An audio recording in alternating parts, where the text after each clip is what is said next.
Baik, Bolo kembali di lobi, telah hadir narasumber di tengah-tengah kita, yaitu Sekretaris Komisi B DPRD Kota Surabaya, yaitu Bapak Gofar Ismail ST. Assalamualaikum, apa kabar Pak Gofar? Waalaikumsalam, alhamdulillah sehat. Sehat Pak, alhamdulillah. Nah Pak Gofar, kita tadi sudah mengambil tema tentang potensi pajak daerah. Tentunya di sini bagaimana, apakah sudah optimal ataukah seperti apa? Nah, tapi bisa dijelaskan secara umum Pak, bagaimana kondisi secara umum di pajak penerimaan daerah ini? Berkaitan pendapatan pajak daerah Kota Surabaya, alhamdulillah di tahun 2024-2025 ini banyak peningkatan yang signifikan. Tapi tetap pemerintah kota berjuang untuk menyelesaikan pajak-pajak yang belum terselesaikan oleh warga masyarakat di Kota Surabaya. Ya, tujuannya untuk pembangunan daerah. Apakah sudah optimal Pak? Alhamdulillah sekarang ini sudah optimal, sudah hampir 78% yang sudah dari masuk. Pencapaian yang ditargetkan tentunya. Nah, Pak Gofar mungkin bisa disebutkan jenis-jenis apa yang mempunyai kontribusi paling besar, mungkin berapa, 3 ini Pak?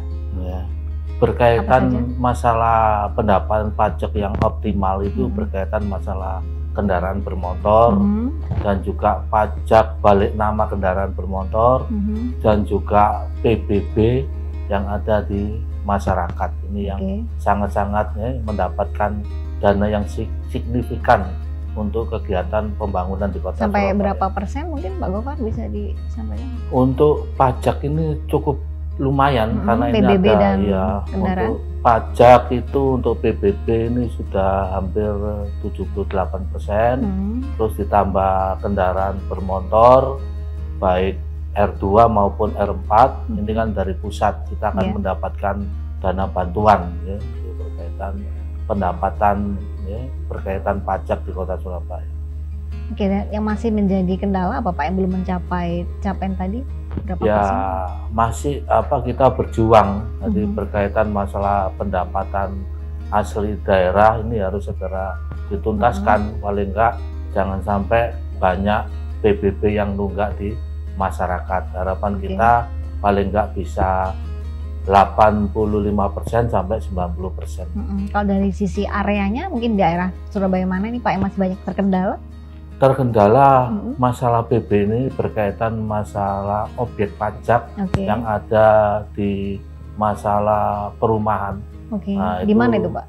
Banyak di Surabaya Barat, terutama di daerah-daerah yang banyak usahanya, terutama masalah rumah-rumah yang sudah dijual, yang sudah dipakai oleh warga masyarakat. Nah, ini banyak yang sebagian ada yang nunggak, juga hotel, juga restoran, reklame dan sebagainya. Oke, nah untuk itu dari sektor-sektor tersebut apa yang sudah dilakukan untuk mengoptimalisasi tersebut? Dari sektor tersebut, pemerintah kota melalui Bapeda mengirim surat teguran kepada PBB yang nunggak-nunggak yang ada di Kota Surabaya itu peringatan yang pertama, kedua, dan ketiga. Tujuannya adalah segera untuk menyelesaikan tunggakan PBB-nya. Dan tanggapan dari warga atau yang wajib pajak bagaimana Pak dengan adanya teguran tersebut? Apakah sudah ada tindakan lebih lanjut juga? Alhamdulillah dengan teguran-teguran itu kita melibatkan PNS yang ada di wilayahnya, terutama di kelurahan setempat itu banyak memberikan sinyal berkaitan yang nunggak-nunggak itu berinisiatif segera untuk membayar pajak. Harapan kita kepada masalah yang penunggak pajak segera untuk menyelesaikan. Oke. Apakah ada kendala mungkin dari yang tadi pelaku usaha ya mungkin kenapa kok tidak ada pembayaran pajak? Apakah ada kaitan dengan usaha mereka atau bagaimana nih Pak? Berkaitan kendala itu ada Bu, berkaitan PBB yang sudah ada penunggaan itu orangnya itu nggak didomisili di Surabaya karena domisilinya itu di Jakarta, sehingga kita memberikan peringatan-peringatan itu nunggu info dari Jakarta. Itu yang membuat kita ini dilema seperti itu. Berarti terkendala dengan jarak karena beliau sudah tidak berdomisili lagi di Surabaya begitu. Nah, itu banyak masalah tersebut ya. Harapan saya kepada warga masyarakat yang punya hak milik yang ada di Surabaya, kalau memang domisilinya di luar kota, ya paling enggak punya orang yang punya kepercayaan untuk bisa menyelesaikan tunggakan pajak yang ada di wilayah kota Surabaya. Artinya tidak ada kendala teknis yang sebetulnya bisa diatasi kalau memang ada yang bisa mewakili begitu ya Pak ya. Nah kalau menurut Pak Gofar sendiri Pak, dari sisi selain tadi ada PBB, kendaraan, mungkin sektor mana lagi yang bisa dioptimalkan lagi, ada lagi mungkin Pak? Masalah pendapatan yang lain itu sekarang ini masih ya semerawut berkaitan pendapatan parkir. Nah, di Surabaya ini wali kota pun juga bertindak berkaitan minimarket yang ada di kota Surabaya ini, berkaitan parkirnya itu juga belum maksimal. Nah ini tadi sudah disinggung mengenai parkir. Memang beberapa waktu yang lalu ini menjadi pembahasan yang serius ya, dengan Pak Eri tadi menyampaikan bahwa ada minimarket yang dikelola secara tidak resmi begitu ya Pak. Ada parkir-parkir liar yang justru sangat merugikan warga, karena memang di situ tertulisnya sebenarnya bebas parkir, tapi warga menanyakan kok bisa ada orang yang masih menagihkan parkir begitu ya Pak. Nah ini kayaknya akan kita bahas setelah yang satu ini.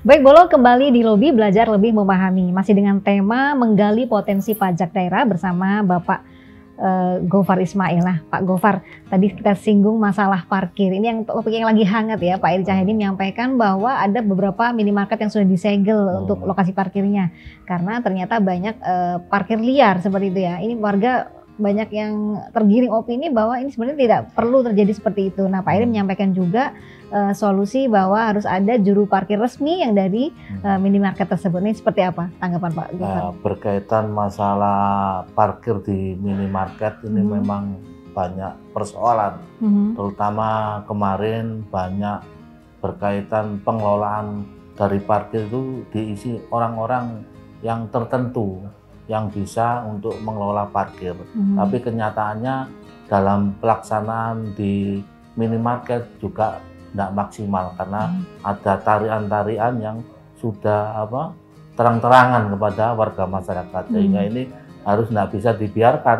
Ini harus segera ditindaklanjuti oleh pemerintah kota.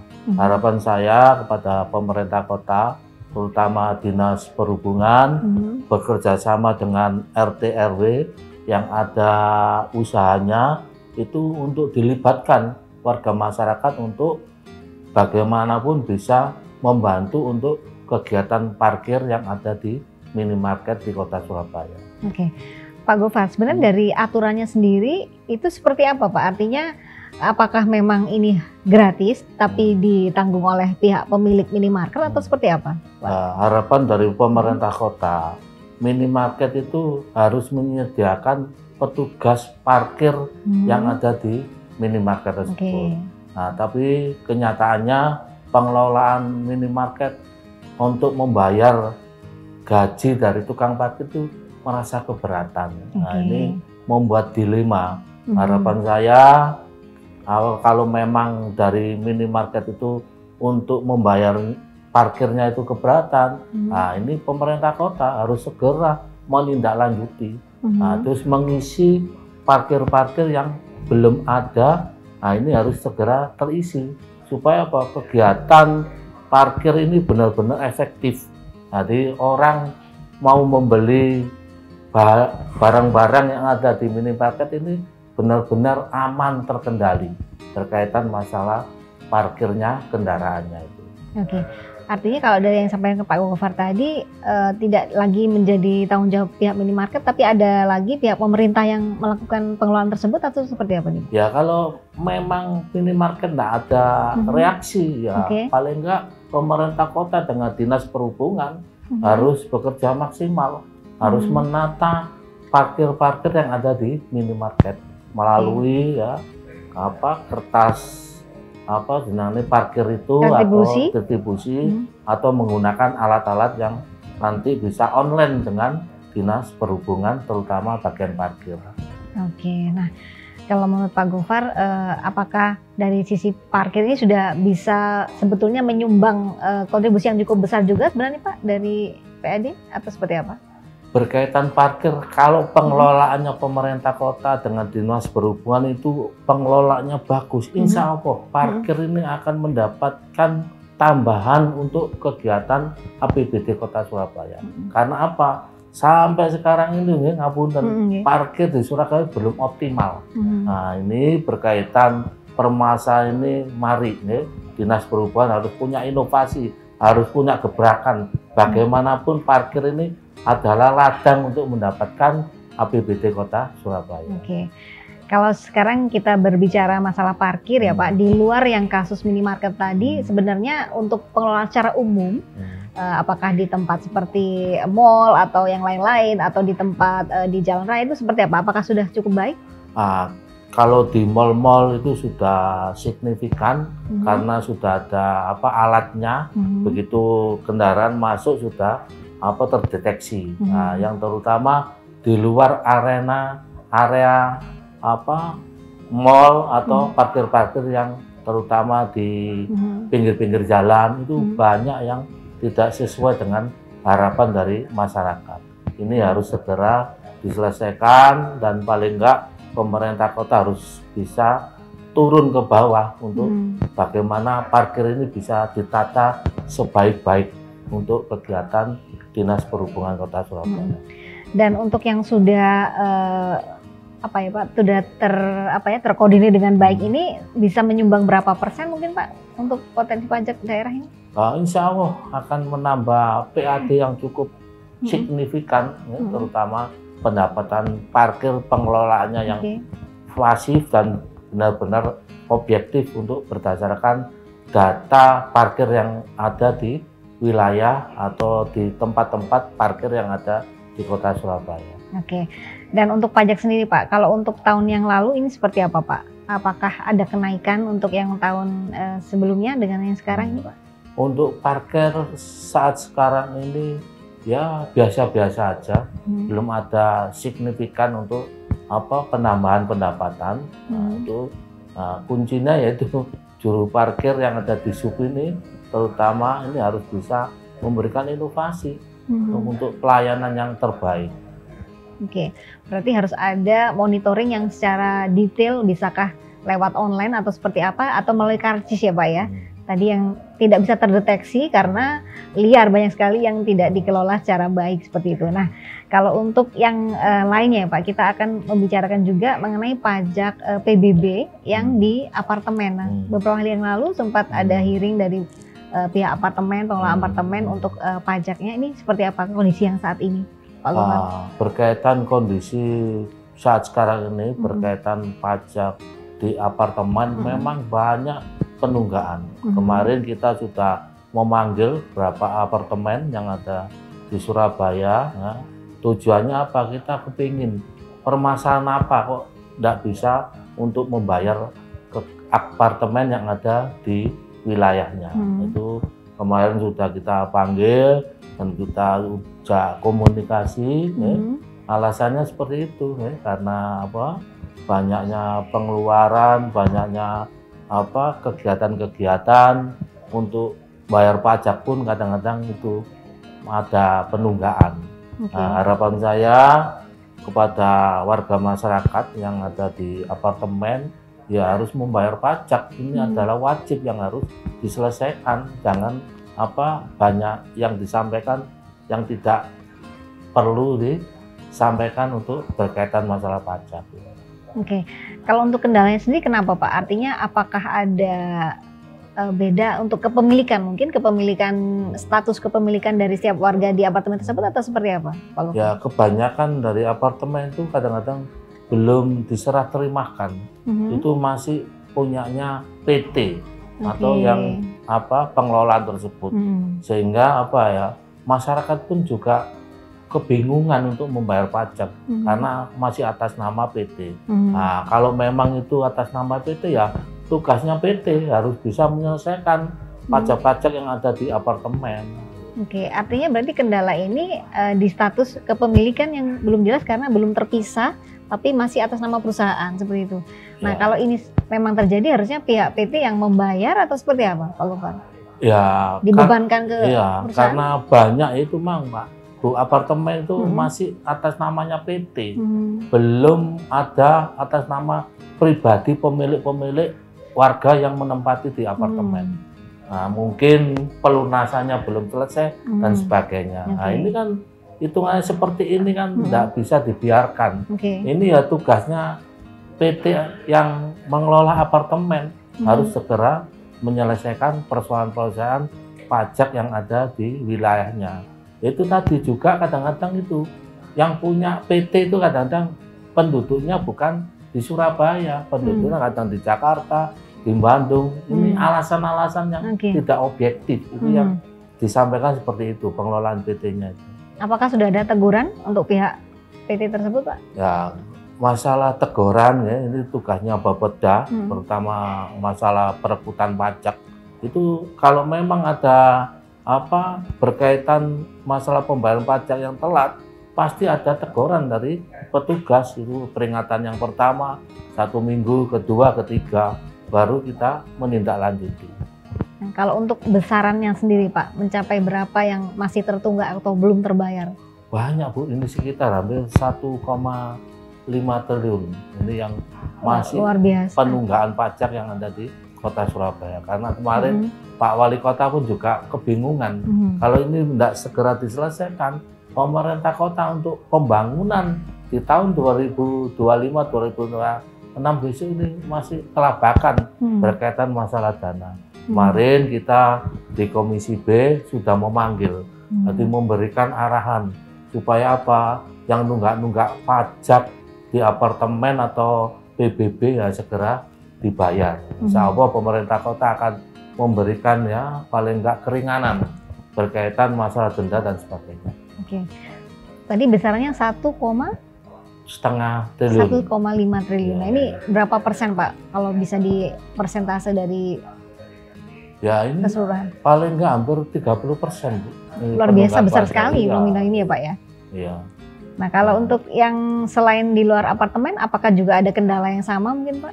Nah, untuk yang lainnya kan hanya PBB kan tingkat perumahan aja, di rumah-rumah, terus apa enggak terlalu signifikan. Nah, terutama lain dengan apartemen, itu nilainya tunggakannya lebih besar. Juga hotel-hotel juga banyak. Oke. Untuk itu apakah ada strategi konkret yang sudah dilakukan, Pak, agar ini bisa tergali lebih optimal lagi? Itu berkaitan masalah untuk penunggaan pajak, itu dominannya di Bapeda. Di Bapeda mengirim petugas untuk menindaklanjuti berkaitan masalah penunggaan pajak. Jadi nanti ada apa berkaitan peringatan yang pertama, 1 minggu, peringatan yang kedua, ketiga, nanti bisa melakukan dengan apa eksekusi dengan Satpol PP atau dari pihak hukum yang ada di Kota Surabaya. Oke, dengan adanya kendala tersebut, apakah sudah ada inovasi mungkin Pak yang dilakukan untuk melakukan antisipasi penunggakan dan lain sebagainya? Insya Allah sudah, pemerintah kota sudah agresif. Jadi berkaitan penunggakan pajak ini harus segera terselesaikan. Karena itu apapun semua untuk pendapatan dan pembangunan di Kota Surabaya. Mungkin bisa dijelaskan inovasi apa yang sudah dilakukan, Pak?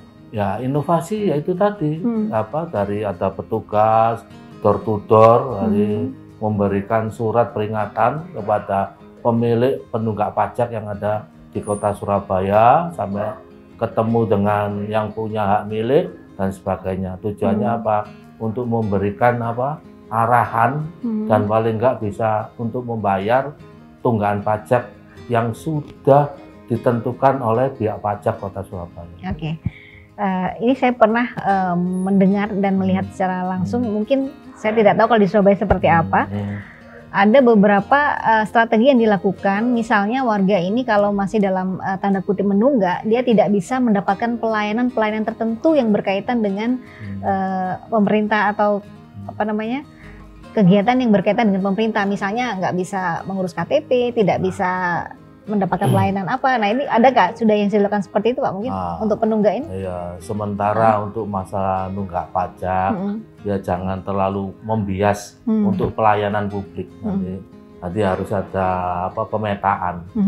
Paling enggak nanti pastilah pemerintah kota punya cara tersendiri untuk mengatasi masalah penunggakan pajak itu. Oke.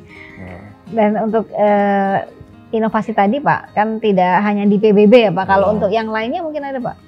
Ya inovasi berkaitan masalah data, pajak maupun penunggak pajak itu harus segera online. Supaya pemerintah kota bisa mengetahui nanti berapa yang sudah bayar pajak, ada yang belum bayar pajak itu berapa persen. Oke, kalau untuk digitalisasi atau online ini sejauh mana Pak sudah dilakukan? Ya, alhamdulillah digitalisasi. Untuk pembayaran? Digitalisasi itu harus dilaksanakan. Nanti pembayaran pajak bisa dengan online, bisa dengan hadir di tempat pelayanan pajak, dan bisa berkaitan untuk membantu warga sekitar. Nanti petugas dari dinas pendapatan ke RT, RW atau kelurahan untuk memberikan jadwal untuk pembayaran pajak kepada warga masyarakat. Oke, kalau untuk PBB mungkin bisa dengan cara tersebut. Kalau untuk kendaraan seperti apa Pak? Nah, untuk kendaraan itu kan semua kan dilaksanakan oleh pemerintah berkaitan masalah pembayaran pajak R2, R4 itu ada petugasnya sendiri. Nah, pemerintah kota itu hanya mendapatkan bantuan semaksimal mungkin berdasarkan NJOP, jadi pembayaran pajak yang ada di Surabaya. Baik, tampaknya sangat menarik sekali untuk kita lanjutkan. Kita saksikan dulu yang satu ini. Jangan kemana-mana, tetap di lobi.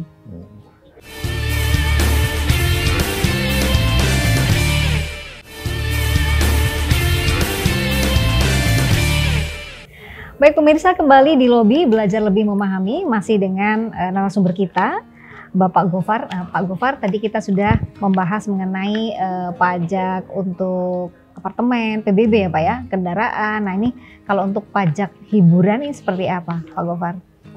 Pajak hiburan terutama masalah tempat hiburan, kafe atau karaoke atau tempat-tempat hiburan yang lain, restoran, nah itu semua itu harus ada pajaknya karena ini sebagai pendapatan daerah. Nah, harapan saya kepada perusahaan pengusaha yang punya usaha di Surabaya segera untuk menyelesaikan tunggakan yang ada berkaitan masalah pajak. Oke. Kalau tadi bicara masih ada tunggakan ya Pak dari berbagai sektor, apakah sebenarnya ada nggak sih kebijakan atau pendekatan yang dinilai kurang efektif yang harus dievaluasi? Ada nggak Pak? Berkaitan masalah SDM ya memang kita juga banyak ya kekurangan terutama masalah pelayanan untuk menagih kepada pihak-pihak yang punya usaha masalah kedendaan pajak itu memang ya banyak kelemahan di situ. Tapi pemerintah kota tetap memberikan SDM, jadi memberikan pelatihan kepada warga masyarakat ke opo carane memberikan masalah tunggakan pajak kepada penerima pajak. Itu harus ada pelatihan khusus supaya bisa warga masyarakat yang nunggak pajak itu bisa membayar pajak. Ini yang harus punya skill dalam pelaksanaan kegiatan. Oke, kalau untuk dari sisi kelembagaan, apakah sudah optimal, Pak? Untuk kelembagaan memang ya sudah ada di tingkat kelurahan, terutama berkaitan masalah petugas pelayanan. Itu sekarang ini dari Bapeda itu juga mengutus kepada berkaitan masalah penunggak pajak yang ada di wilayahnya. Juga dari pemerintah kota juga turun, jadi untuk memberikan gerah atau memberikan peringatan kepada penunggak pajak, terutama di restoran, hiburan dan sebagainya. Oke, kalau untuk dari sisi persentase Pak, dari sisi pajak penerimaan dari sisi restoran dan hiburan ini sampai berapa persen mungkin bisa? Untuk masalah pendapatan pajak tempat hiburan atau restoran ini ya cukup maksimal, ada juga masih ada kekurangan-kekurangan yang belum diselesaikan. Kalau dari penerimaan tahun lalu dan tahun yang sekarang ini seperti apa Pak perbedaannya? Apakah ada peningkatan atau seperti apa? Untuk di tahun kemarin dan tahun yang ini di tahun 2025 ini ada penunggakan yang sangat signifikan, juga masih berjuang untuk menyelesaikan tunggakan-tunggakan pajak yang belum terselesaikan oleh pemilik tempat hiburan. Oke. Kalau tadi ada solusi ya Pak ya, ada pelatihan untuk SDM, kemudian dari sisi kelembagaan juga demikian. Ini sejauh mana Pak pelatihan ini sudah dilaksanakan? Nah, pelatihan itu sifatnya memberikan arahan kepada petugas, terutama untuk menagih pembayaran penunggakan pajak dan juga masalah untuk mengoptimalkan keuangan daerah. Nah, ini harus sinergi antara Bapeda dengan petugas di lapangan, harus optimal untuk bagaimanapun kita bisa harus merayu kepada pihak pajak yang punya denda.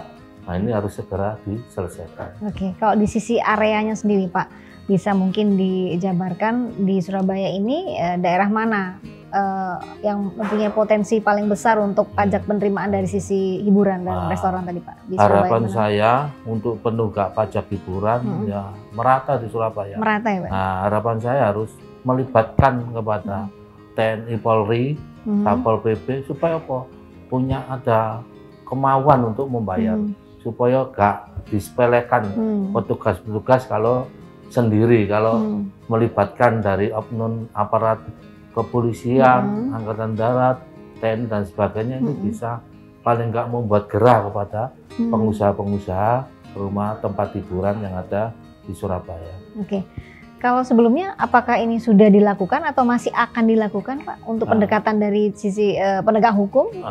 Kemarin dari penegak hukum hanya melibatkan Satpol PP atau Linmas. Kemarin juga ada memberikan semangat kepada penunggak petugas pajak yang ada Surabaya, nanti melibatkan TNI Polri, bisa sore bisa malam hari, supaya bisa untuk jati diri untuk menagih pajak itu bisa dimaksimalkan oleh penunggak pajak tempat hiburan atau yang ada di Surabaya. Baik Pak Gofar, kalau menurut Pak Gofar sendiri sebenarnya apakah ada regulasi yang mungkin tidak efektif dan perlu dirubah atau strategi lain sehingga tidak ada lagi penunggak-penunggak atau seperti apa Pak Gofar?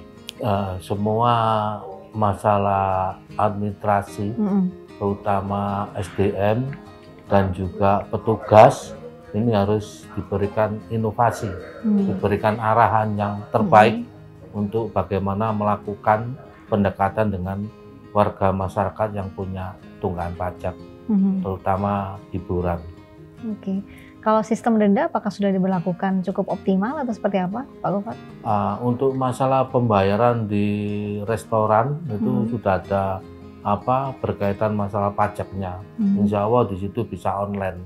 Nanti sedikit masalah berkaitan untuk penunggakan pajak. Insya Allah bisa hampir 90% bisa optimal itu masalah tempat restoran.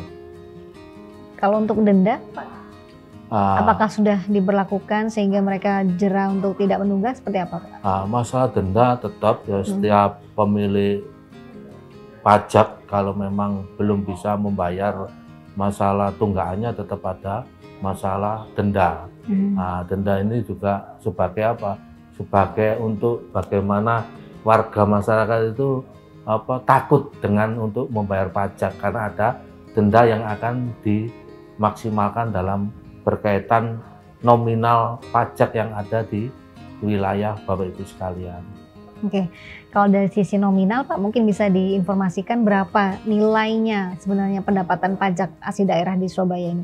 Untuk pendapatan pajak keseluruhan di kota Surabaya ini sudah cukup bagus, ya, tinggal itu aja, jadi hampir berapa Pak nilainya? hampir 7,8% itu sudah. Berapa angka nilainya Pak secara nominal? Angka nominalnya sekitar hampir 5 triliun lah sudah masuk. Nah, ini karena APBD kita itu juga cukup tinggi, sekitar 9 triliun. Jadi nanti bisa pendapatan itu bisa untuk menambah APBD Kota Surabaya.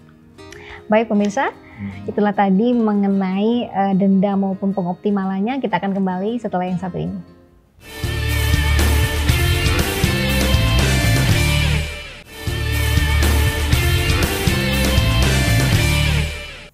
Baik pemirsa, kembali di lobi belajar lebih memahami, masih bersama narasumber kita Bapak Gofar Ismail. Nah Pak Gofar, ini tadi menyinggung masalah penerimaan pajak untuk dari sisi pasar rakyat, ini seperti apa Pak? Mungkin bisa diceritakan lebih rinci lagi. Berkaitan pasar rakyat yang ada di Kota Surabaya ini cukup luar biasa, tapi masih banyak kebocoran yang dilakukan oleh pengelola pasar. Nah, karena apa? Di satu titik pasar itu untuk menyewa satu titik stand itu cukup luar biasa. Nah, ini kan paling nggak harus bisa punya database mana-mana warga masyarakat yang menyewa stand itu kan harus ada data by name by address.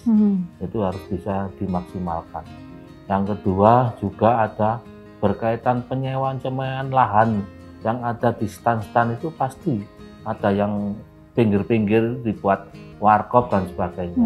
Nah ini kadang-kadang nggak masuk data ke pendapatan daerah, terutama penerima pasar itu. Nah ini harus segera kita harus menata kembali kekurangan berkaitan pendapatan, ini harus segera dilaksanakan oleh PD Pasar. Karena ini juga menyangkut masalah pendapatan. Oke. Upaya apa Pak sebagai antisipasi yang sudah dilakukan agar tidak terjadi kebocoran tersebut? Kami kemarin sudah ketemu dengan PD Pasar. Kami berharap kepada pasar-pasar yang ada di Kota Surabaya itu harus ada salah satu anggota PD Pasar yang diterjunkan di pasar tersebut. Karena apa? Harus bisa mengawasi dalam perjalanan kegiatan pasar yang ada di wilayahnya. Karena apa? Kadang-kadang itu tadi tidak melakukan kerja yang maksimal, hanya ditunjuk, ada laporan dari salah satu yang ditugasi untuk mengawasi, kadang-kadang sudah percaya aja. Nah, kami berharap kepada petugas PD Pasar harus benar-benar inovatif, harus benar-benar turun langsung kepada pasar-pasar yang ada di Kota Surabaya.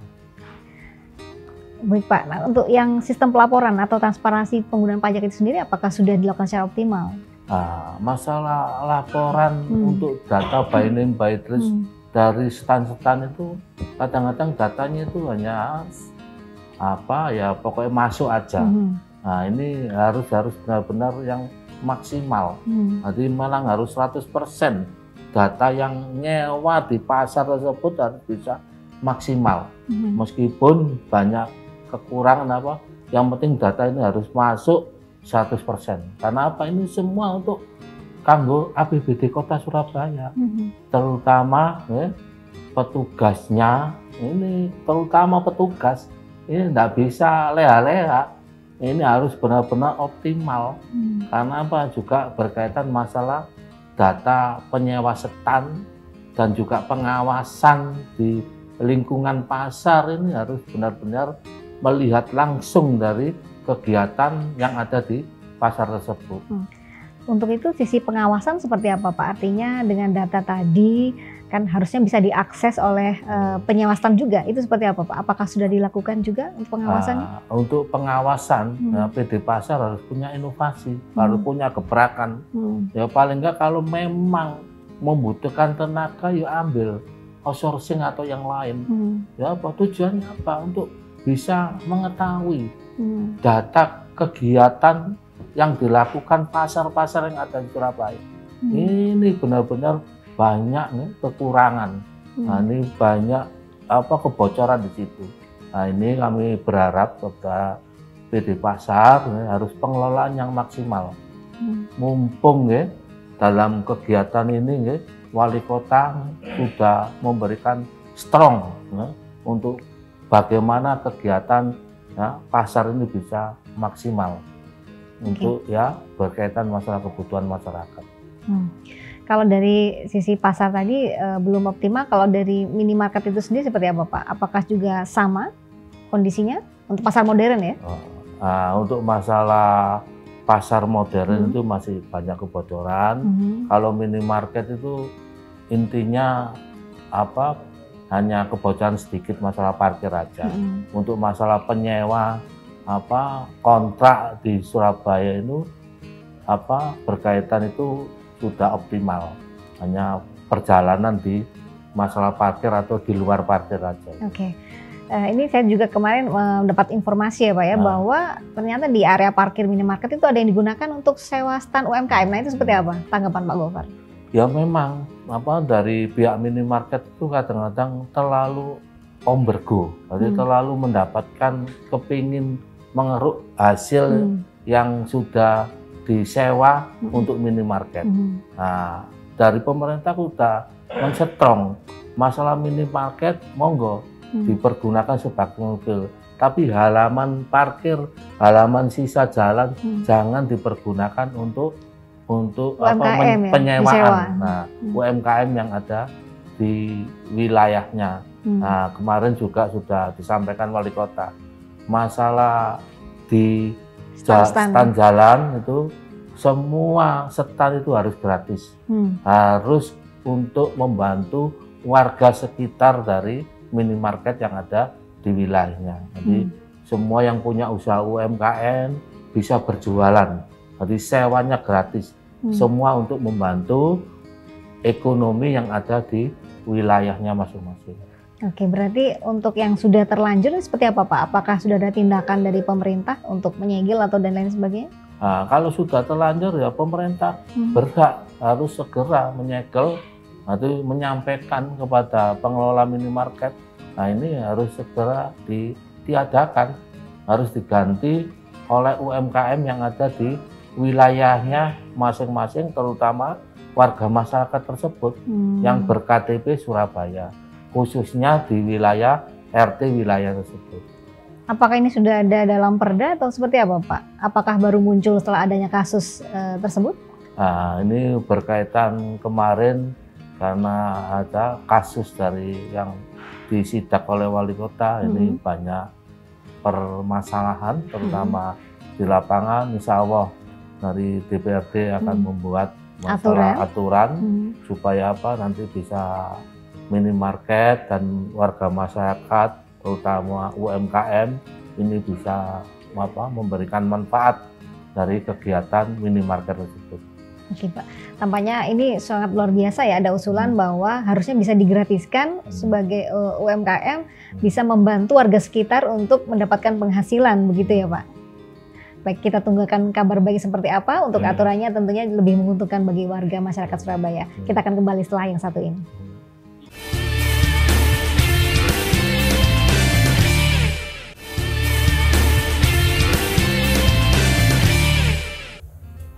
Baik pemirsa, kembali di lobi belajar lebih memahami, masih bersama Bapak Gofar Ismail di sini. Pak Gofar, kita tadi sudah membahas mengenai pajak PBB, pajak hiburan, kemudian parkir. Nah, untuk kendaraan ini Pak, tadi kita belum menyinggung masalah pajak progresif. Ini apakah masih terus berlanjut untuk pajak progresif tersebut atau gimana Pak? Berkaitan masalah pajak progresif, nah ini pemerintah pusat terutama berkaitan pendapatan. Nah ini memang supaya tidak ada penggandaan nama seseorang itu, terutama R4. Nah itu tidak boleh satu orang nama bisa dua orang nama. Itu sekarang ini berkaitan progresif, hanya satu orang bisa untuk pemilik dari kendaraan tersebut. Jadi kalau sudah dua tidak boleh, karena sudah ada pemblokiran. Jadi berkaitan masalah progresif ini adalah tujuannya apa? Supaya warga terutama di Surabaya itu pemilikan kendaraan tidak bisa ganda, hanya satu orang aja. Ini antisipasi agar untuk pajaknya atau seperti apa Pak? Nah, antisipasi untuk berkaitan ini kan di R4. Nah, ini supaya apa? Data by name by address itu per orang itu punya kendaraan satu. Kecuali R2. Itu bisa 2 atau 3 tuh dan sebagainya, terutama juga plat kuning. Nah, itu bisa untuk 2 atau 3. Nah, untuk masalah plat hitam, nah, itu progresif harus segera harus tetap dijalankan. Karena apa? Untuk mengurangi data nama dari pihak KTP itu 2 atau 3 kendaraan itu. Kalau misalnya tidak punya lebih dari satu, itu seperti apa, Pak? Artinya dia memang punya usaha mungkin atau seperti apa, tapi tidak plat kuning ya, itu gimana untuk solusinya? Iya, biasanya dari pemilik usaha karena punya kendaraan banyak, itu biasanya melibatkan dari anggotanya atau yang kerja di situ, pinjam KTP untuk bagaimana data pemilik kendaraan itu bisa atas nama dari nama KTP tersebut. Oke, baik Pak, untuk di closing ini ya, kita tadi sudah membahas mengenai pajak BBB, kemudian apartemen ya, kemudian ada kendala lagi di parkir, dan untuk hiburan dan lain-lain yang belum optimal tadi yang sudah masukkan 78% nih Pak. Kemudian dari sisi pelatihan juga. Nah, apa harapan Pak Gofar sendiri kepada wajib pajak, kemudian kepada pelaku usaha, baik untuk pemerintah dan kelembagaan seperti apa, Pak Gofar? Semua berkaitan masalah pajak ini juga membantu kegiatan APBD kota, terutama masalah pembangunan yang ada di kota Surabaya. Karena apa? Surabaya adalah barometer atau tempat kehidupan dari warga masyarakat. Ya harus bagaimanapun pajak ini harus bisa optimal, jangan sampai ada penunggaan. Karena apapun semua pajak kanggo pembangunan yang ada di kota Surabaya. Harapannya seperti apa, Pak? Harapan kita kepada warga masyarakat berkaitan masalah pembayaran pajak, ya jangan sampai telat. Itu kalau sampai telat, nah itu juga mempengaruhi pembangunan yang ada di kota Surabaya. Harapan saya kepada warga kota, ayo bareng-bareng bersama-sama untuk menaati pajak yang ada di kota Surabaya. Tujuannya satu, untuk pembangunan di kota Surabaya. Baik Pak Gofar, terima kasih sekali sudah hadir bersama kita, dan tentunya kita akan kembali lagi di lobi dengan tema-tema yang lebih menarik lagi, dan untuk warga Surabaya, pemerintah maupun pihak anggota dewan bisa bersinergi untuk lebih baik lagi bagi kota Surabaya. Saya Fenty Zulan pamit undur diri. Wassalamualaikum warahmatullahi wabarakatuh. Waalaikumsalam warahmatullahi wabarakatuh. Terima kasih banyak Pak Gofar atas waktunya.